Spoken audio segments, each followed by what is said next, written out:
Hello, my name is John David Powell, and this is Discovery, the research section of Graffiti, the electronic newsletter of the College of Liberal Arts and Social Sciences at the University of Houston. Irving Rothman is a professor of English at the University of Houston. He received his PhD in English and American Literature from the University of Pittsburgh in 1967, and later that year he joined our English faculty. Professor Rothman is a specialist in the works of Daniel Defoe, and he conducts research in Restoration and 18th century English literature and in neoclassical patterns in early American literature. He also is a specialist in technical and professional writing, and he is the editor for the Institute for Space Systems Operations.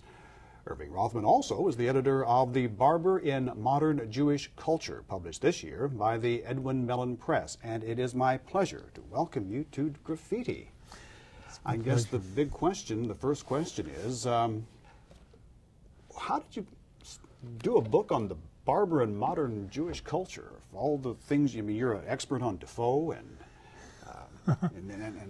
we do the Barber series. Well, I've been collecting stories, poems, articles, features about barbers since 1990.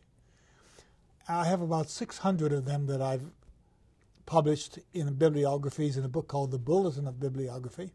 You can do a lot of books about barbers. You can do a collection of Nobel Prize winners and their barbers. You can do a book on great writers and their barbers. You can do an anthology of barbers who murder customers in the barber chairs. Each one can be a collection of essays or stories on its own. I chose to do the Barber in modern Jewish culture because it relates to some very important events about history, the recent past, and the Holocaust, and it becomes a very meaningful set of essays.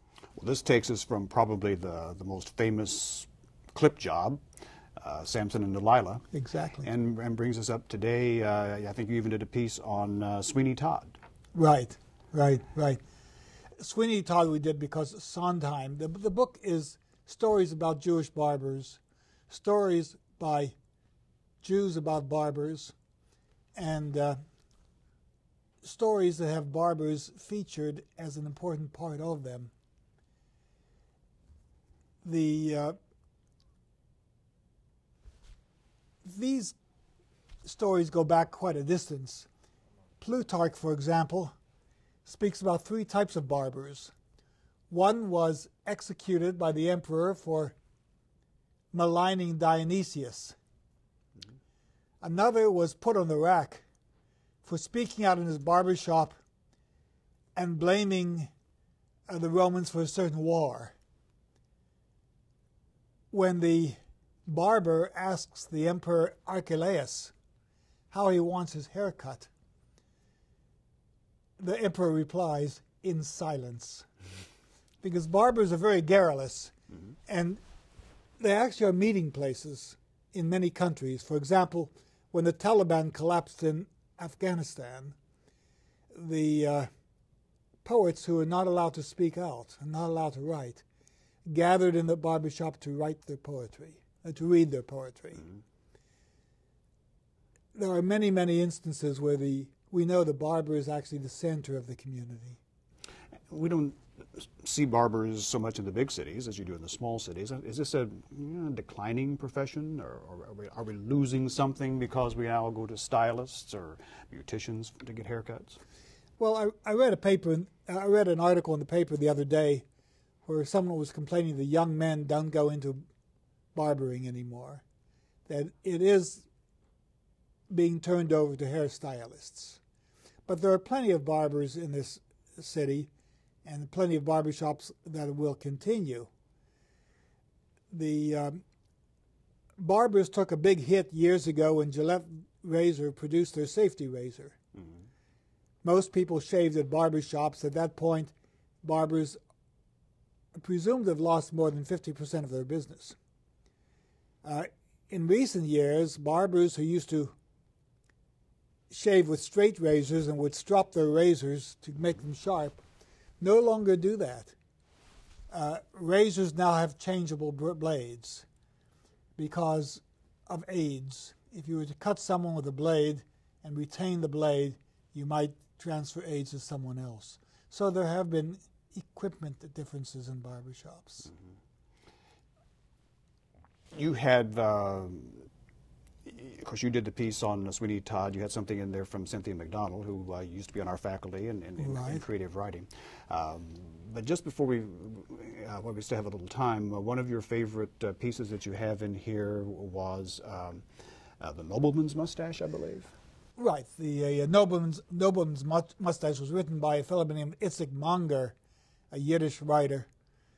And it tells the story of a nobleman who didn't like his wife, and he happened to manage her death because he was actually in love with another woman. This is a story in Poland. The nobleman wants to prepare himself for his wedding, and so he wants to look perfect. And he has a barber, a Jewish barber, come in who's expert to trim his mustache. The barber comes in, trims the mustache expertly, and it is perfect, perfectly symmetrical.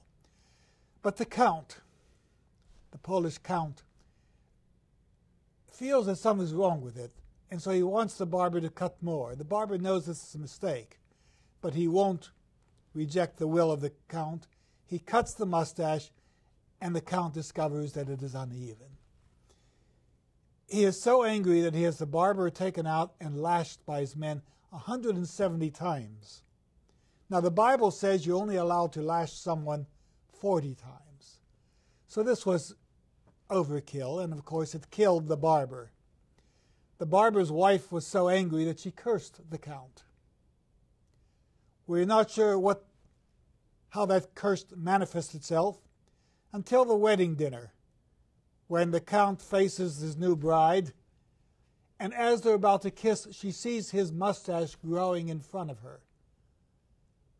He is shocked, runs out, trims his mustache, and comes back with a shorter mustache, and still it grows longer. His wife feels, his future wife, his betrothed, feels he is bewitched, and she runs away. Pretty soon all the wedding guests flee, and the count is left by himself to keep cutting this mustache, which grows longer and longer. Finally, it has grown so long that he has only one more thing he can do with it, and he hangs himself with his mustache. It's a remarkable story, but it deals with the oppression of the Poles of the Jews.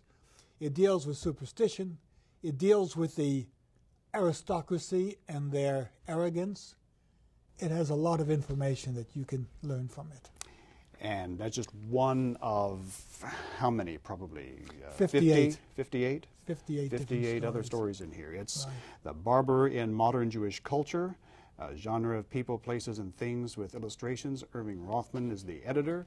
He's been our guest today. Thank you so much for being with us. And thank you for joining us today on Graffiti. I'm John David Powell, and we'll be back next month. Thank you.